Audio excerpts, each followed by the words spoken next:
આમ આદમી પાર્ટી અત્યારે આ જવાબ આપવો ખૂબ જરૂરી છે અને આની તપાસ પણ થવી જોઈએ કે આમ આદમી પાર્ટીને આવડી મોટી રકમના પડીકા છે એ કોણીએ મોકલ્યા છે અને આ રૂપિયા આવે છે ક્યાંથી।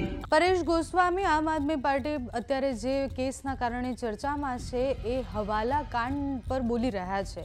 આમ તો પરેશભાઈ ગોસ્વામી અનેકવાર આમ આદમી પાર્ટીના કાર્યક્રમમાં દેખાયા છે, આમ આદમી પાર્ટી સાથે એમના નેતાઓ સાથે દેખાયા છે। એ પરેશ ગોસ્વામી હવે સવાલ કરી રહ્યા છે કે પડીકા ક્યાંથી આવ્યા। પરેશભાઈ ગોસ્વામીની આખી પ્રતિક્રિયા સાંભળીએ તો એ આમ આદમી પાર્ટી અને જે રીતના એ રાજનીતિ કરે છે વિષય પર બોલી રહ્યા છે। હવાલા કાંડનો વિષય છે, સુરત ક્રાઇમ બ્રાન્ચે એનો પર્દાફાશ કર્યો। આમ આદમી પાર્ટીના નેતાનું નામ આવવું, હર્ષ સંઘવીનું જાહેર મંચ પરથી એ નિવેદન આપવું કે નેતા આ જ કરી રહ્યા છે, આમ આદમી પાર્ટી આ જ કરી રહી છે અને એના પછી એક આ પ્રતિક્રિયાઓ સામે આવી રહી છે। પરેશભાઈ ગોસ્વામી આમ આદમી પાર્ટી સામે જે સવાલ કરી રહ્યા છે તે સાંભળો પહેલા। જય જવાન જય કિસાન।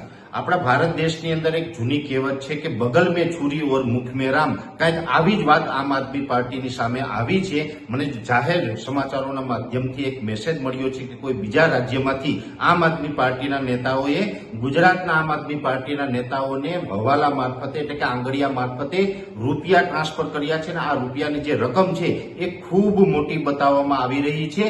ત્યારે આમ આદમી પાર્ટી જે ઈમાનદારીની વાતો કરે છે, આ ઈમાનદારીની વાતો ઉપર એક સવાલ ઉભો થાય છે કે આજે જે દુનિયાભરની અંદર જે ઈમાનદારીની વાતોને બણગા ફૂંકતી પાર્ટીના નેતાઓ છે ગુજરાતની અંદર પડીકા લેતા પકડાયા છે, જે સ્પષ્ટ થયું છે, જેના સીસીટીવી ફૂટેજ પણ ઘણી જગ્યાએ વાયરલ થયા છે। ત્યારે હું આપને સવાલ કરું છું કે આમ આદમી પાર્ટીને જે પણ આ રૂપિયા મોકલવામાં આવ્યા છે એ રૂપિયા પહેલા તો કોના છે જેની તપાસ થવી જોઈએ। એ રૂપિયા દિલ્હીની સામાન્ય જનતાના મજૂરના છે અથવા તો એ રૂપિયા છે પંજાબના કિસાનોના રૂપિયા છે, કેમ કે પંજાબના કિસાનો છે એ પણ દિવસ રાત પોતાના ખેતરમાં મહેનત કરી પરસેવો પાડી અને ઉત્પાદન લઈને પૈસા કમાઈ રહ્યા છે।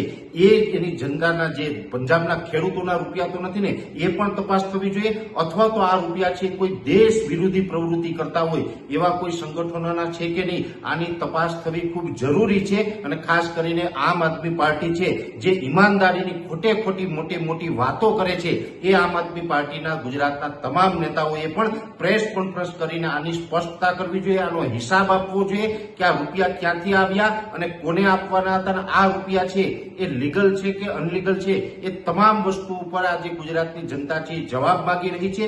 જેવી રીતે તમે અન્ય રાજ્યોમાંથી રૂપિયા ગુજરાતની અંદર લઈ આવો છો, કાલ સવારે તમે ગુજરાતની જનતા કદાચ તમારા વિશ્વાસમાં આવીને તમને મત આપશે, તમે ચૂંટાઈ જશો તો ગુજરાતના રૂપિયા પણ આ રીતે તમે બીજા રાજ્યોમાં તમારા કાળા કરતૂતો માટે તમે લઈ જશો કે કેમ, આની પણ તમારે ખાતરી આપવી પડશે। એટલે આમ આદમી પાર્ટી અત્યારે આ જવાબ આપવો ખૂબ જરૂરી છે અને આની તપાસ પણ થવી જોઈએ કે આમ આદમી પાર્ટીને આવડી મોટી રકમના પડીકા છે એ કોણીએ મોકલ્યા છે અને આ રૂપિયા આવે છે ક્યાંથી। આ ખૂબ મહત્વનો અત્યારે મુદ્દો છે। તો હું આશા રાખું છું કે આમ આદમી પાર્ટીના તમામ જે ગુજરાતના નેતાઓ છે, આ નેતા છે એ આ પૈસાનું જે હવાલા કાંડ થઈ રહ્યો છે, આ હવાલા કાંડ વિશેનો ચોક્કસથી ટૂંક સમયની અંદર જવાબ આપે એવી મારી અપેક્ષા છે।